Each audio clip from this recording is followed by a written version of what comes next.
Governor Snyder joins us in the studio. We'll talk about fixing the roads, education in Michigan, and what's ahead for the state's economy. Stay put. My Week starts right now. Recently, Michigan's economy has begun to turn around. Michigan's gained over 250,000 new jobs. We've paid off $20 billion in long-term debt. And our population is increasing for the first time in a decade. But to make Michigan a top 10 state, there's still plenty of work to be done. Step up and help put Michigan on top. Learn what you can do at MichiganTurnaroundPlan.com. Funding is also provided by Delta.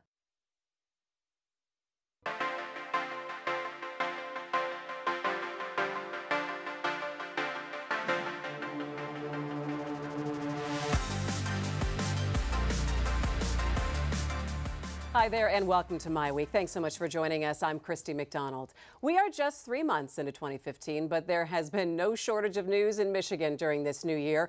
The state has a new school superintendent. Detroit Public Schools has a new emergency manager. Plus, voters will decide in May whether Proposal 1 is the best solution for fixing the state's crumbling roads and bridges. There is a lot to talk about with our guest today, Governor Rick Snyder. Governor, welcome back to My Week. It's always good to see you. It's great to be with you again. Of course, and we have our My Week contributors, Nolan Finley of the Detroit News and Stephen Henderson of the Detroit Free Press. So I have to say, we noticed you coming in studio. You did not have your scooter. You've got a boot. How's the recovery been going? Good, thank you. Yeah, I'm hobbling around now, and boot another week or two, but I'm on path to a full recovery. That's good. It's good to see you, and it's good to see that you brought some props. So I guess we have to start off with Proposal 1 when we're talking about our crumbling roads and bridges. But let me say, people have said that this is a convoluted proposal. It's a confusing one, and it allocates money that doesn't just go to the roads. So why is this the best solution to fixing our roads in Michigan? Well, it's a good, solid solution that's good public policy, and that's why we should be supportive. And illustrate that, it was a proposal to get it on the ballot required a 2/3 vote of both chambers of the legislature. So it had broad bipartisan support. Again, we worked through the issues between both parties, both chambers, and this is a good outcome. We need safer roads in Michigan. And to help illustrate the point about how important it is, I did bring this today to give you an idea. This is a piece of Michigan bridge. This is a piece of concrete that fell off a Michigan bridge. You do not want to see this end up in your vehicle. And that's one of the reasons we really need to stay on top of this and make this happen.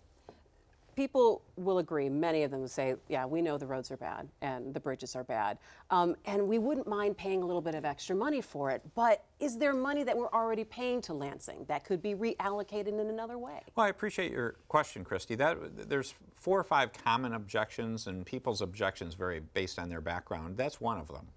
Is why don't we find other resources to do that? And it's a good question. We've been working on this issue for several years now. And we do very smart and very good budgeting, I believe, at the state level. So over the last 3-4 years, we've been allocating general fund dollars to transportation. That traditionally wasn't done. General fund dollars stayed to the general fund, transportation funded transportation, but we've squeezed that budget to the degree of about $100 million to over $300 million, depending on the year. That's about the leeway we had. That's not a good answer. Those weren't recurring dollars. So we don't have the resources other places. So we need additional revenue. And that's one of the challenges people face. And I appreciate that. Tax increases are not easy, but this was a smart one. So there's no question in people's minds, it seems, that the roads are bad and that they're dangerous and that they want them fixed. And yet the public support for this has been pretty low and lower than you'd like going into a ballot initiative. You'd want to see it around 60%. We're somewhere around 49 to 52% according to the polls that I've seen a while ago. What's the disconnect there? Why is it not selling to people that this is the solution, even though they agree that there is a big problem? Yeah, well, what I'd say first, Stephen, is the momentum's very much in a positive way. There's a coalition that's really leading the effort on this. Safe Roads Yes, and I encourage people to go to saferoadsyes.com to get more information. It started with a few groups. It's now over 100 organizations, of very large organizations in our state, and one of the broadest coalitions I've ever seen. Once people get the information, they get on board. So it includes groups like SBAM, the Small Business Association of Michigan, many business organizations, the Regional Chamber here in Detroit. But it also includes many union organizations, the Teachers Union, the AFL-CIO came on board, firefighters, policemen. So it's got huge support from many different groups, and that coalition has been growing dramatically. And so what will it take, though, for you to close the deal with voters? What do you think you have to do over this next 30 or 40 days to get people to vote yes? Yeah, well, answer their concerns. And that's why I appreciate the opportunity to be on the show today. I want to get out and talk to people and have them ask those tough questions that they're concerned about, because there are good answers to them. And also make it clear, I mean, we've needed to do this for years.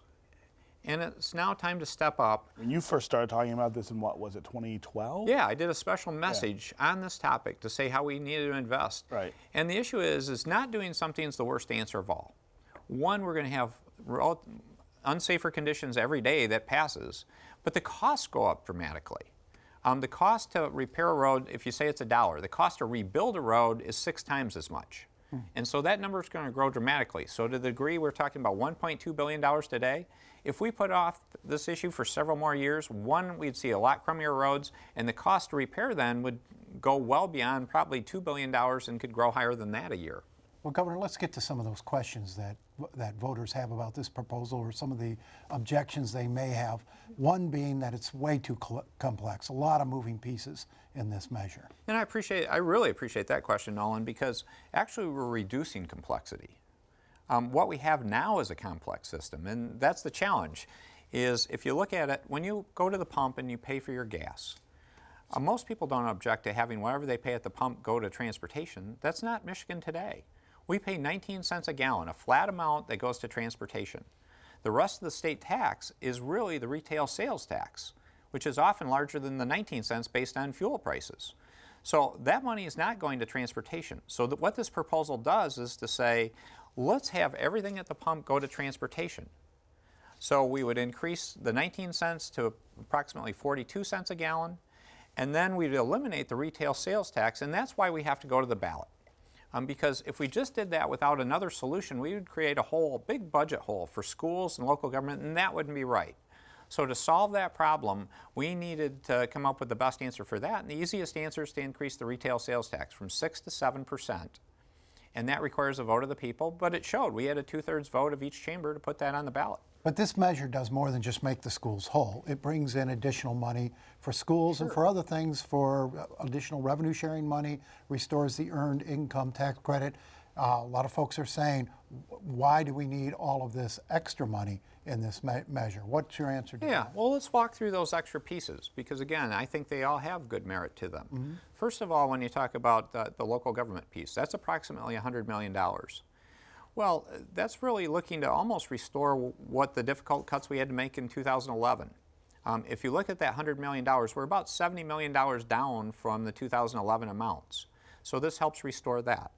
In terms of other restoration, you mentioned the earned income tax credit. That was cut as part of the budget package. We're restoring that, and that's particularly important because retail sales tax can tend to be more regressive. So what we're going to do is help really protect lower income people from the burden of this sales tax increase, which I think is a fair answer. The third piece where there really is probably new net revenue would be for the school aid fund of about $300 million. But if you look at some of the initiatives we're talking about, more pre-3, working on 3rd grade reading and such, that's critically important. But this will allow us to do some great work for career tech education and helping build the skilled trades in Michigan. And if I find an issue that has really broad support, you start talking about career tech ed and skilled trades, I think we all believe that. And just this last year's budget, I recommended adding another $35 million or so to that budget. So there's areas to invest smartly that have a return in terms of really good, well-paying jobs for Michiganders. People are already talking about what could be the plan B to this if this doesn't pass on May 5th, or is that already detrimental to getting this proposal passed if you're already talking about, well, what happens if it doesn't? Yeah, there is no plan B. In fact, if you look at it, I believe we'd go back to square -2 in this analysis. And why do I say that? Legislators have been challenged to vote for a tax increase in any circumstance. And if you see a situation where the people have just voted something down, they're going to be even more hesitant to move forward on some proposal. And that is a problem. To be open, this was not my perfect solution that I proposed. I actually wanted 2 options that we would go to the ballot with and give voters a choice. We only have 1 option, but this is a good option. And our alternative is to do nothing. The very worst answer, the terrible answer here, is to do nothing and just watch our roads continue to go down. One, we're jeopardizing the safety of our citizens, and secondly, the costs are just going to grow dramatically to do something later. So I'm a positive guy. I believe in relentless positive action. We've got an opportunity to solve a problem. Shouldn't we come together as Michiganders and just solve it? So, and that's what the coalition is doing. Well, so obviously Michigan does not spend enough on roads compared to states around us and compared to the rest of the country. If this does pass in May, how would we stack up then compared to the rest of the country in terms of how much we spend on our roads? Yeah, well, to give you an easy illustration, in Ohio, we spend about $1 billion less. And people notice that. I mean, I have people tell me stories about, they tell me they're a passenger, but they're in some vehicle and they close their eyes and they can tell you when you cross the state line. So this would get us $1.2 billion. So this would get us in a league where we can do good work to keep good roads in Michigan. But Ohio also has things like toll roads, and Yeah. I know those are self-contained. It's not money that they use for other roads, but they're bringing a lot more money into the system to maintain the infrastructure. Are those kinds of things that we're going to have to look at even after this passes, if it does? We'll always look at options, Stephen, but toll roads probably aren't a great option in Michigan. To the degree we already have a freeway, literally a freeway. Right. The only way you convert that is to pay back the federal government. Right. It's been You have invested. to. So you could look at new lanes or new opportunities. They could be looked at. But one of the reasons you see Ohio and their toll roads is they're getting a lot of that from out-of-state people traversing Coming the country. through, sure. And that's why if you look at Illinois, Indiana, Ohio, Pennsylvania, that whole stream is taking advantage of that, where we're a peninsula. But we have a We're lot a of people beautiful coming peninsula, through but yes, here going to yeah. Canada, though. But for not near the instance. volumes you would see in the other cases. Right. So, Governor, one of the other things we hear from our readers is that Michigan builds lousy roads and that they break down soon after they've been paved, that we don't hold contractors to the tough enough standards, and that trucks beat the heck out of our roads. Well, what will this measure do to address those concerns? Well, let me address the historical piece and then the perspective piece.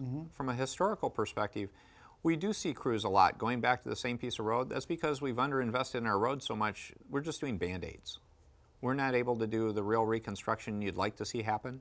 On your warranty question, Michigan's the nation's leader in requiring warranties on road projects. We lead the entire nation by far. And that's something we should be proud of, but going prospectively, there's several pieces of legislation that go along with this package that are going to improve that a lot. One, it's going to require many more warranties, not just from the state, but from local government and counties on bigger projects. It's going to do more for competitive bidding to make sure we're getting the best pricing. It requires preventive maintenance programs from the state and from our largest counties that need to be on record to show people how we're doing good stuff. Sure. Now, you brought that rock along to emphasize the danger that these roads present. And something like that fall through your windshield, it would take the starch out of you. But can you quantify the number of additional deaths Michigan has associated to bad roads? Well, again, if you looked at the information, a number we used a couple years ago when I was going through it, it could be roughly in the range of 100 or so. Again, it's hard, not just because of this piece, but in terms of road conditions really creating Swerving and what have you. a more challenging environment. All right, well, I want to transition away from roads and go into another topic of conversation that I think is really going to be taking up a lot of the headlines in the state of Michigan for the next year, and that's education. A couple of big stories, and one of them I want to focus on is Detroit. On the 31st, the Coalition for the Future of Detroit School Children should be giving them your report, or their report on reforms for the city of Detroit. But earlier last week, a couple of members weren't too thrilled with the move that you made, the executive order to take the reform district and take it out of the Department of Education. How do you answer their concerns and explain why you did that? Well, yeah, well, those are two separate issues in many ways. The coalition effort I've supported from the beginning. Actually, I encouraged them to form the coalition. And I think they've been doing a lot of great work. So I am really looking forward to their recommendations. And I hope to incorporate many of what they come up with in things I could recommend to the legislature. So that's on a positive path because that's about all of education in Detroit. My view is whether it's the Detroit Public Schools, the EAA, charter schools, let's raise the bar for all schools in an equal, fair way and have better performance. That ties into the executive order I issued. One of the challenges is we need to be proactive on that, and there's the School Reform Office. I've had a great working relationship with Mike Flanagan for a long time, but not as much has been done as I'd like to see potentially happen in school reform. So one of the things I thought would be helpful is let's move the office over. I still want to work and be a good partner with the new superintendent that will be coming in and the Board of Education. But I thought it appropriate that I have it more under my purview. Well, why not give the new superintendent a couple of months to see if you can work with him and wait on that move? Well, I'm happy to have that discussion with the new superintendent when they get on board. Mike Flanagan's still around for a number of months. But again, I thought it was best to start the process so we can be as prepared as possible. And again, my hope is I'll have a good relationship with the new superintendent. But the school board is elected independently and has a certain amount of constitutional authority over schools, just as you do. And they believe that you've overstepped that line, that you're beyond what the Constitution allows you to do. And they're thinking about filing a suit to say so. How would you answer that criticism? Well, again, I went through the process and I got good advice from lawyers From your that lawyer? said it was clearly constitutional. I think if you look at the commentaries, most people will say that. So again, I'm not sure whether John Austin's a lawyer or not, but I would recommend he get some advice because again, I think I'm following the Constitution clearly. And again, this is about managing the executive branch of government, and that's my job. What is it specifically that you feel like the school board and the superintendent have not done, or what have they been in the way of you trying to do with failing schools that you had to move this? Yeah, I wouldn't even call it getting in the way. I would describe it as I think if you look at traditional public sector operations, I tend to want to operate at a faster pace than most public sector operations. We have actually a phrase for it. We call it dog years, where we do a lot very quickly, very fast. And so my view is they were not operating in dog years. So they're not going fast enough. Yeah, in terms of all the homework, the preparation, the things I'd like to see lined up. And so hopefully we can do some good stuff as we get a new superintendent. They'll see value in the work we're doing, and we can partner. Governor, you've had a fellow working on an education strategy, Pasternak from Paul Pasternak. Paul Pasternak from New Orleans, who restructured their school district after Katrina.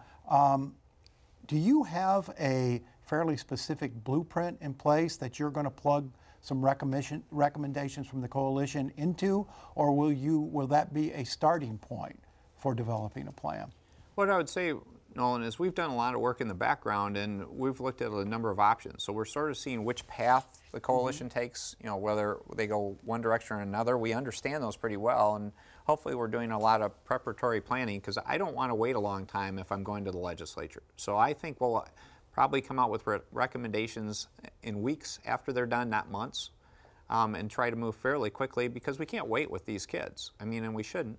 And with respect to Paul Pasternak, I appreciate that. He's actually loaned to us from the Broad Foundation, which is one of the leading educational foundations in the country. And so it's great to get kind of best-of-class resources in Michigan helping us do that. And I want to thank the Broad Foundation in particular for that support. So how specific detail are you expecting from the commission in terms of their recommendations? Well, I think they're going to be fairly specific. Again, I've been actually very proud and amazed and thank them for their work. I've not attended their meetings, but I've had representatives kind of sitting on their meetings, and they've had meetings that go for 5-6 hours is not unusual. And these are people that they're doing this as a supplement, a community service. They're volunteers, and the amount of time and effort they're putting in, it's impressive. You say that you want to go to the legislature with whatever some changes of the Reform Coalition comes with. What would those changes be that you would need legislative approval? Well, Christy, actually, that's where, to be open, I'm not going to give you a list because, again, I don't want to bias the coalition effort because I really want it to come out of the coalition on things that we can build on rather than saying, the governor from Lansing came up with a whole bunch of ideas. That's why I encourage the coalition so much, because I'd like to incorporate as much as possible in what we're doing, and I don't want to create kind of a preconceived notion to say this is what I say needs to happen. Kind of the only benchmarks I've really put out to people are, the main one is this issue about higher standards for all schools. Again, Stephen, you've done a lot of great work on charters in particular, but I think the only difference I would say, and I'm not sure it's a difference, is I want to raise the bar for every school in a fair, even fashion to say there's no reason that any school should get away with a different standard. Let's have them all go up. Do you worry that by saying that you're going to consider what this coalition gives you, that you set yourself up that if they come up with things that you don't agree with or don't think are practical, and then you don't accept it, that you're then in the same position of being the outsider coming in and overruling local voices on Detroit schools. I mean, the state has been running Detroit schools a long time. People are very frustrated with that situation. It's sort of a precarious dance you've got to do then with there is risk to coalition. that. No, I knew that from the beginning.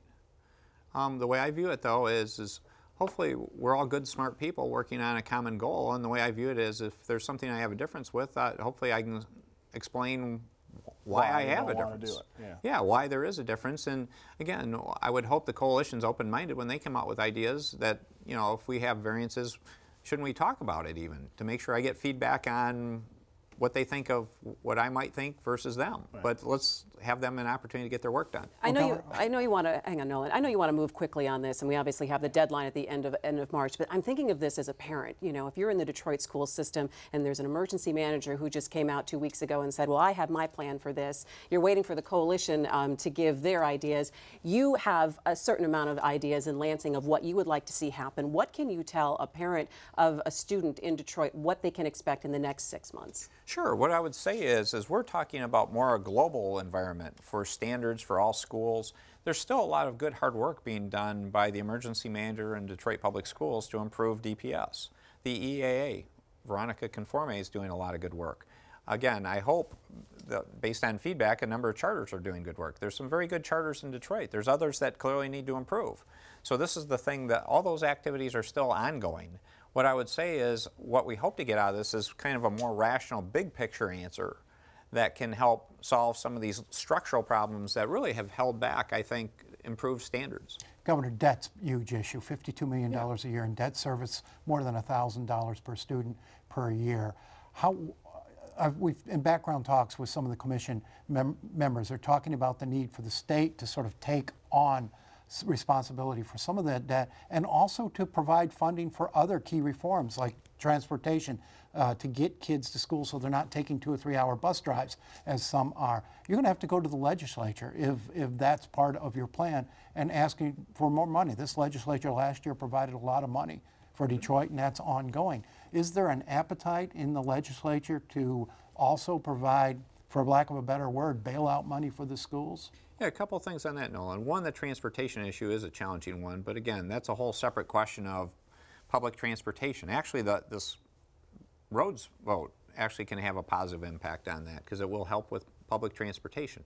On the whole question of debt service, though, in DPS, it is a serious concern and a serious problem because if you look, ultimately, who backs the credit of a lot of the DPS debt is the state of Michigan.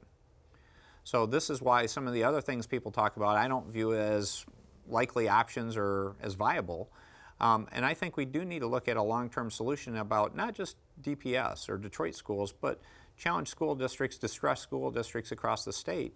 But I wouldn't call it a bailout. Again, I'm not a bailout kind of guy. If it really needs to be part of saying, here's a structural answer to say, you're at stability now and there's a positive path to move forward that's ultimately solving the problem, and then can you appropriately invest?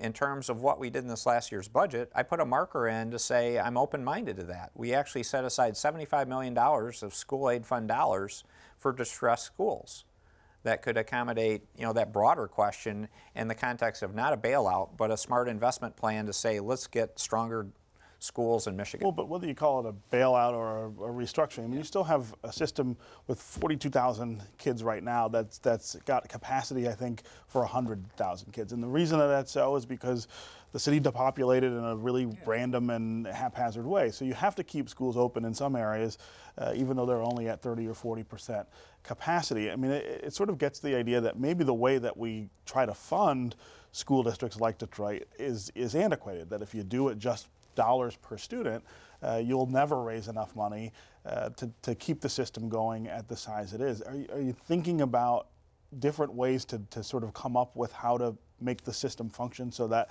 you're not running this sort of perpetual overcapacity which feeds the debt and deficit?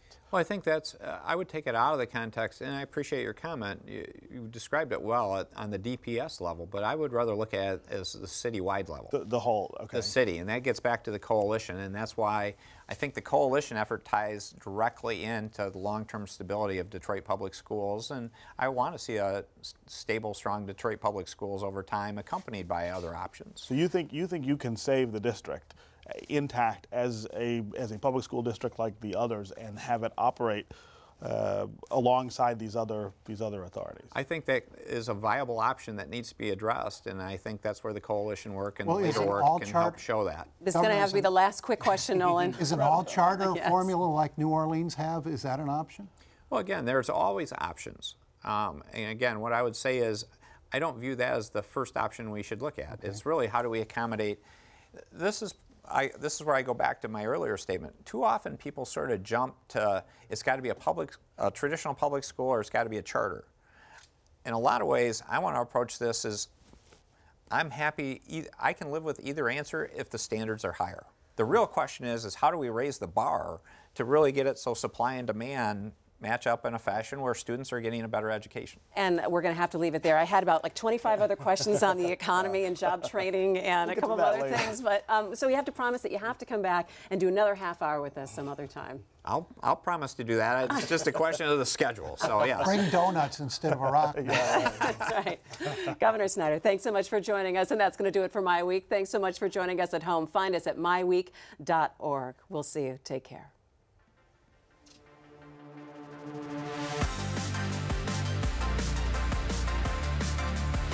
Recently, Michigan's economy has begun to turn around. Michigan's gained over 250,000 new jobs. We've paid off $20 billion in long-term debt. And our population is increasing for the first time in a decade. But to make Michigan a top 10 state, there's still plenty of work to be done. Step up and help put Michigan on top. Learn what you can do at MichiganTurnaroundPlan.com. Funding is also provided by Delta.